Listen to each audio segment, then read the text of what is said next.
네, 제가 질의하겠습니다. 7분 넣어주시기 바랍니다. 네, 장관님, 네, 그 임성근 사단장이 그 8월 3일, 23년 8월 3일인데요. 4일 새벽 1시에서 2시 사이에 김건희를 만나기 위해서 거제도에 있는 저도를 방문했다는 제보를 받았습니다. 확인해 주시기 바랍니다. 이때는 윤석열, 김건희 부부가 휴가 중이었습니다. 8월 2일에서 8월 8일까지인데요. 갈 수 있었던 근거가 뭐냐 하면은 당시에 포항에 있었던 해병대 1사단 수색대대 인원들이 파견을 나갔습니다. 이 외곽 경호를 강화하기 위해서. 그래서 임성근 사단장은 경호처 통제 없이 쉽게 저도를 들어갈 수가 있었다고 합니다. 그때 목격했던 그 임성근 사단장을 본 해병대 1사단 수색대대 소속 경호 인원들이 임성근을 발견을 하고 깜짝 놀라서 경례를 못하고 한밤중이라 그냥 군화 뒤꿈치를 탁탁 치면서 경례를 대신했다 하는 겁니다. 구체적이죠. 이 8월 3일은 언제냐? 바로 이 국방부가 불법적으로 최병 순직 사건 수사 자료를 회수했던 바로 그 다음 날입니다. 네, 어머나 세상에입니다. 네.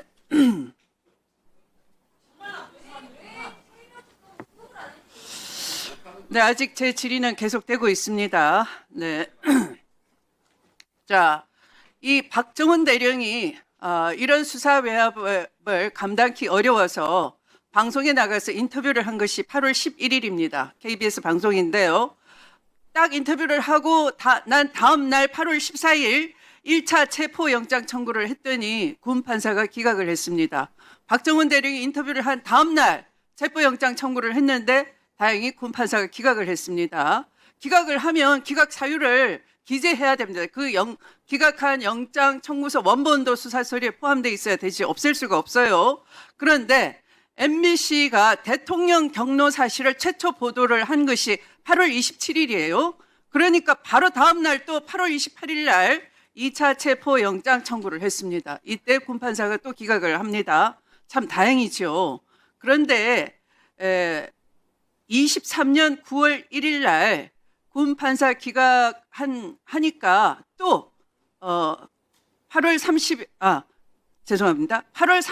또 사전 구속영장 청구를 하게 됩니다. 그리고 신문기일은 23년 9월 1일로 잡혔고요. 다행히 군 판사가 기각했습니다. 자, 제가 전두환 시절에 판사를 했습니다. 제가 영장 담당을 당직을 하다가 기각을 했는데요. 다음 날 가서 보니까 그 영장이 다른 판사에 의해서 발부가 됐어요. 판사한테 물어봤습니다. 내가 기각했는데 그 기각 사유가 있는데 그 기각 사유를 검사가 보완했더냐 그랬더니 아니 그런 기각한 흔적을 못 봤는데요. 이렇게 대답했어요.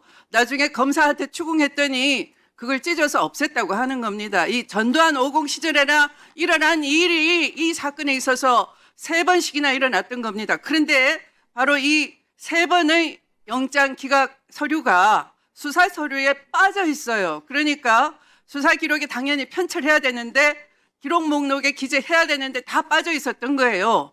그러니까 군 검찰이 의도적으로 고의적으로 빠뜨린 거예요. 그러니까 이 사실도 지금 변호인들이 아마 모를 겁니다.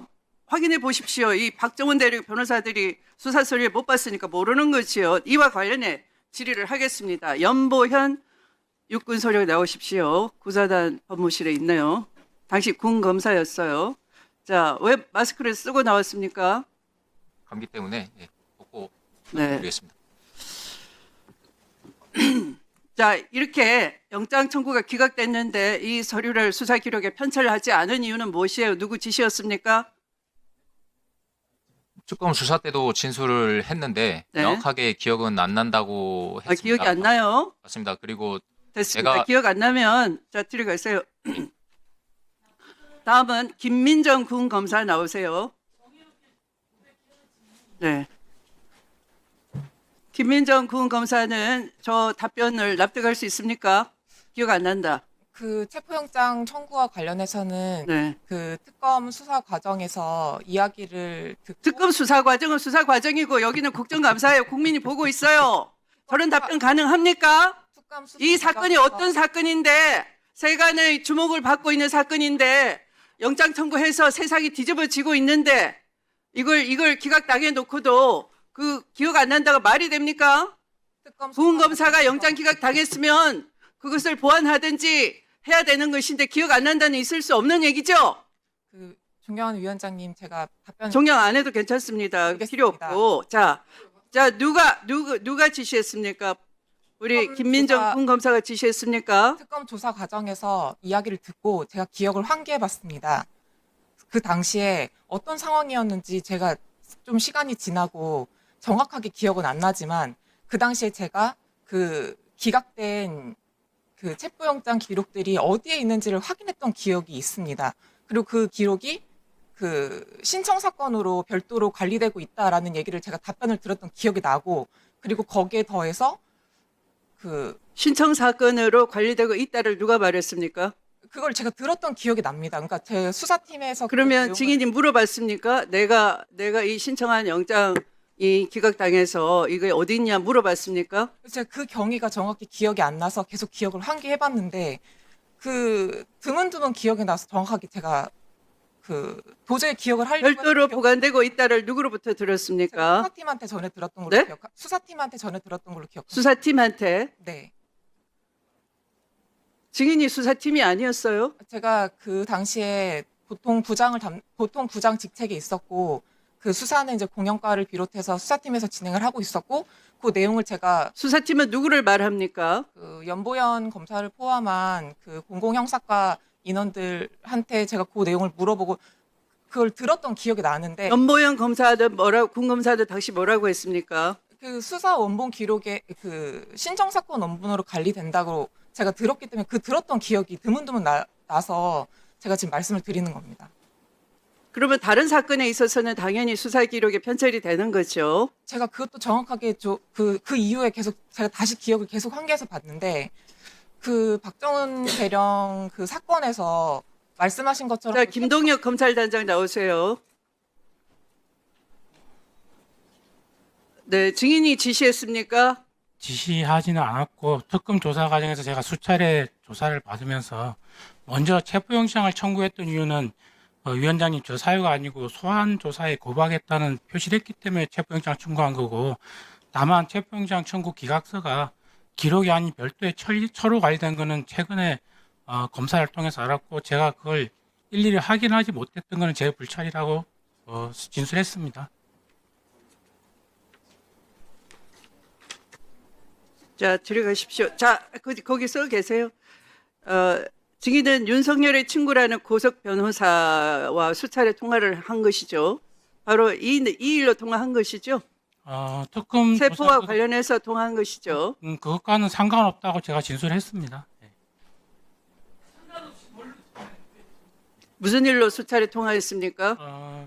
그거는 여러 가지 자료 준비나 또 진행되고 있는 거 그리고 또 이 법무관이 사건 관련해서 여러 가지 자료 준비와 이 사건과 전혀 관련 없진 않고 이 사건과 관련된 거 있지만 체포영장과 관련된 건 아니라고 이 사건과 관련 없진 않은데 이 사건과 관련하여 네, 이 사건과 네, 알겠습니다. 네. 특검에서 이렇게 진술했. 증인은 고석 변호사 신원식 국방장관 김용현 당시 경호처장과 박정원 대령과 대화한 사실도 있죠. 그 당시 수사 중의 말씀입니까? 수사 이 기간 중 사건과 관련하여 그 뒤에 그 후에는 당연히 장관으로 부임하신 이유는 있습니다. 근데 그 수사 기간에는 그분들과 통한 건 별도로 없습니다. 박정원 대령 항명 수사에 관하여 네. 네, 윤석열의 개입이 있었던 건 맞죠? 그거는 제가 아직까지 잘 모르고 있습니다.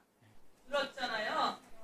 그거는 특검 조 자, 장관님, 이렇게 체포영장 청구 사실을 군 검찰이 집단적으로 은폐하고 있는 것은 중범죄입니다. 이 사법제도 하에서 이런 일이 있으면 안 됩니다. 중징계 대상이니까 엄정하게 감찰해 주시고 수사는 수사고요. 이 엄정하게 그 감찰 결과를 집행해 주셔야 되겠습니다. 그렇게 해 주시겠습니까? 네, 잘 알겠습니다. 네.